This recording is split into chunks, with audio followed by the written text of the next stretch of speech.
कल्पना कीजिए, रात के अंधेरे आकाश में अचानक एक नया तारा चमकने लगे। यह इतना चमकदार हो कि कुछ हफ्तों या महीनों तक दिन में भी दिखाई दे। यह कोई नया तारा नहीं है, बल्कि एक पुराने विशाल तारे का अंतिम और सबसे शक्तिशाली क्षण है। इसी घटना को हम सुपरनोवा कहते हैं। यह ब्रह्मांड में होने वाले सबसे बड़े विस्फोटों में से एक है। जब कोई बहुत बड़ा तारा अपनी जिंदगी के अंत में पहुंचता है, तो वह एक जोरदार धमाके के साथ फट जाता है। यह धमाका इतना शक्तिशाली होता है कि इससे निकलने वाली रोशनी और ऊर्जा कुछ समय के लिए पूरी आकाश गंगा की चमक को भी फीका कर सकती है।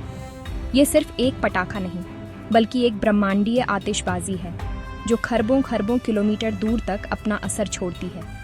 सोचिए, हमारे सूरज से भी अरबों गुना ज्यादा ऊर्जा एक पल में निकल जाए। सुपरनोवा ठीक यही करता है। ये एक तारे की मृत्यु का ऐलान है, एक ऐसा अंतिम संस्कार जो पूरे ब्रह्मांड को हिलाकर रख देता है। जब यह धमाका होता है तो तारे की बाहरी परतें अंतरिक्ष में बहुत तेज गति से फैल जाती है, लगभग प्रकाश की गति के 10% हिस्से जितनी रफ्तार से। यह मलबा अपने रास्ते में आने वाली हर चीज को धकेलता हुआ अंतरिक्ष में एक विशाल गर्म गैस का बुलबुला बना देता है। ये देखने में जितना सुंदर और अद्भुत लगता है, उतना ही खतरनाक भी हो सकता है, खासकर अगर कोई ग्रह इसके बहुत पास हो। यह समझना जरूरी है कि हर तारा सुपरनोवा बनकर नहीं फटता। हमारा सूरज, जो एक मध्यम आकार का तारा है, कभी भी सुपरनोवा नहीं बनेगा।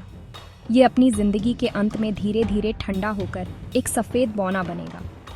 सुपरनोवा बनने का सौभाग्य केवल उन तारों को मिलता है जो हमारे सूरज से कम 8 से 10 गुना ज्यादा बड़े और भारी होते हैं। इन विशाल तारों का जीवन काल छोटा लेकिन बहुत शानदार होता है।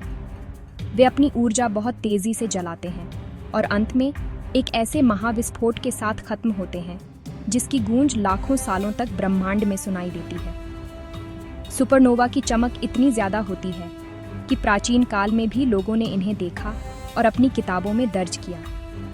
वे इसे अतिथि तारा कहते थे, क्योंकि यह अचानक आकाश में प्रकट होता था और फिर धीरे धीरे गायब हो जाता था। आज हमारे पास शक्तिशाली दूरबीनें हैं, जिनकी मदद से हम दूसरी आकाशगंगाओं में भी इन विस्फोटों को देख सकते हैं। ये विस्फोट हमें तारों के जीवन, मृत्यु और ब्रह्मांड के विकास के बारे में बहुत महत्वपूर्ण जानकारी देते हैं। यह एक ऐसी घटना है जो हमें दिखाती है कि ब्रह्मांड कितना गतिशील और शक्तिशाली है और कैसे विनाश भी नई चीजों की शुरुआत कर सकता है। एक सुपरनोवा का बनना किसी विशाल तारे की जिंदगी के आखिरी पलों की कहानी है। यह सब तारे के केंद्र यानी उसके कोर में शुरू होता है। एक विशाल तारा अपनी पूरी जिंदगी हाइड्रोजन को हीलियम में बदलने के लिए न्यूक्लियर फ्यूजन की प्रक्रिया का इस्तेमाल करता है। इस प्रक्रिया से भारी मात्रा में ऊर्जा निकलती है जो बाहर की ओर एक दबाव बनाती है। यह दबाव तारे के अपने ही गुरुत्वाकर्षण को संतुलित करता है, जो उसे अंदर की ओर खींच रहा होता है। यह संतुलन तारे को अरबों सालों तक स्थिर रखता है, ठीक वैसे ही जैसे एक गुब्बारे के अंदर की हवा उसे पिचकने से रोके रखती है। जब तारे के केंद्र में मौजूद सारी हाइड्रोजन खत्म हो जाती है, तो वह हीलियम को कार्बन जैसे भारी तत्वों में बदलना शुरू कर देता है। यह प्रक्रिया तब तक चलती रहती है जब तक कि तारे के केंद्र में लोहा बनना शुरू न हो जाए। लोहा एक बहुत ही स्थिर तत्व है और इसे फ्यूज करके ऊर्जा बनाना संभव नहीं है, बल्कि इसे फ्यूज करने के लिए ऊर्जा की जरूरत पड़ती है। जैसे ही तारे के कोर में लोहा जमा होने लगता है, ऊर्जा का उत्पादन पूरी तरह से रुक जाता है। अब बाहर की ओर धकेलने वाला कोई दबाव नहीं बचता और तारे का संतुलन बिगड़ जाता है। यह उस पल की तरह है जब किसी इमारत की नींव अचानक हटा दी जाए। ऊर्जा का स्रोत बंद होते ही गुरुत्वाकर्षण की भारी शक्ति जीत जाती है।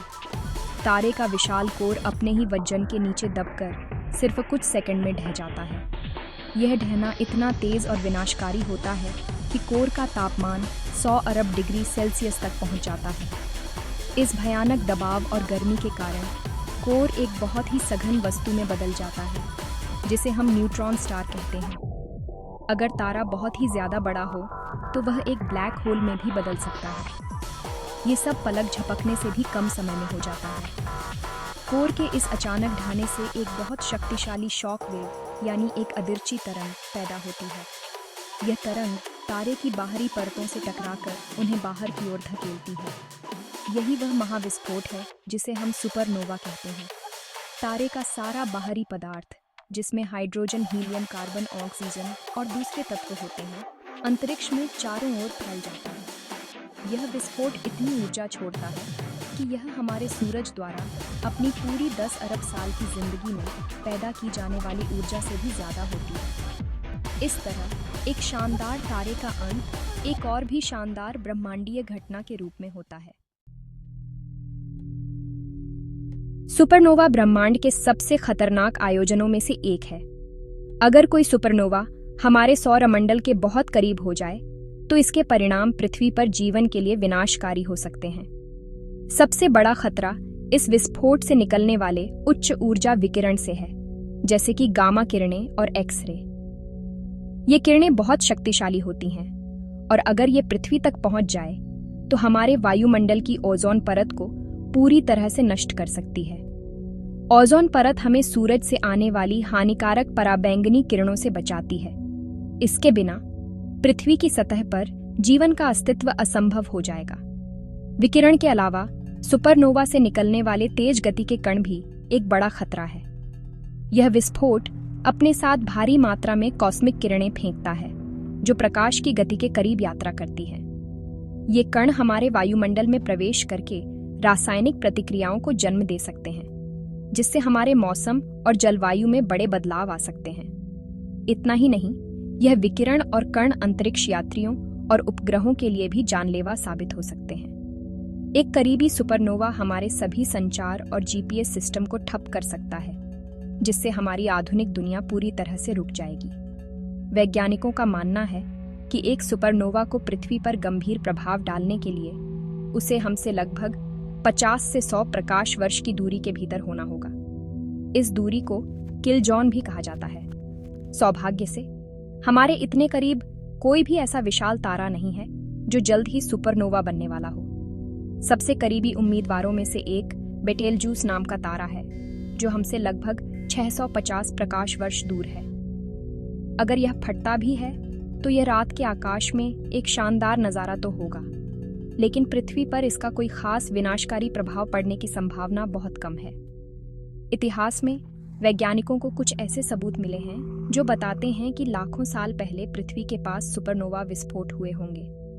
समुद्र तल की गहराइयों में मिले कुछ रेडियोधर्मी समस्थानिक, जैसे कि आयरन 60, केवल सुपरनोवा में ही बनते हैं। इनकी मौजूदगी यह इशारा करती है कि शायद अतीत में हुए किसी करीबी सुपरनोवा ने पृथ्वी के जलवायु और जीवन पर असर डाला होगा। हालांकि यह खतरा आज के लिए वास्तविक नहीं है, लेकिन यह हमें याद दिलाता है कि हम एक बहुत बड़े और शक्तिशाली ब्रह्मांड का हिस्सा हैं, जहां ऐसी घटनाएं होती रहती हैं। हालांकि सुपरनोवा विनाशकारी लगते हैं, लेकिन वे ब्रह्मांड के निर्माण और जीवन के विकास के लिए बेहद जरूरी हैं।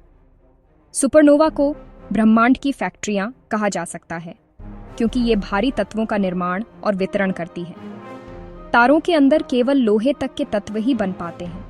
सोने, चांदी, प्लैटिनम और यूरेनियम जैसे सभी भारी तत्व केवल सुपरनोवा के महाविस्फोट के दौरान पैदा होने वाली अत्यधिक ऊर्जा और दबाव में ही बन सकते हैं। जब एक सुपरनोवा फटता है तो यह इन सभी कीमती तत्वों को अंतरिक्ष में दूर दूर तक फैला देता है। ये तत्व बाद में गैस और धूल के नए बादलों का हिस्सा बन जाते हैं, जिन्हें नेबुला कहा जाता है। इन्हीं बादलों से नए तारे और ग्रह प्रणालियां बनती हैं। इसका मतलब ये है कि हमारा सौरमंडल, हमारा सूरज, हमारी पृथ्वी और यहाँ तक कि हम खुद भी अरबों साल पहले हुए किसी सुपरनोवा विस्फोट के अवशेषों से बने हैं। आपके शरीर में मौजूद कैल्शियम, आपके खून में मौजूद लोहा और आपके गहनों में लगा सोना, ये सब कुछ किसी मरते हुए तारे के दिल में बना था।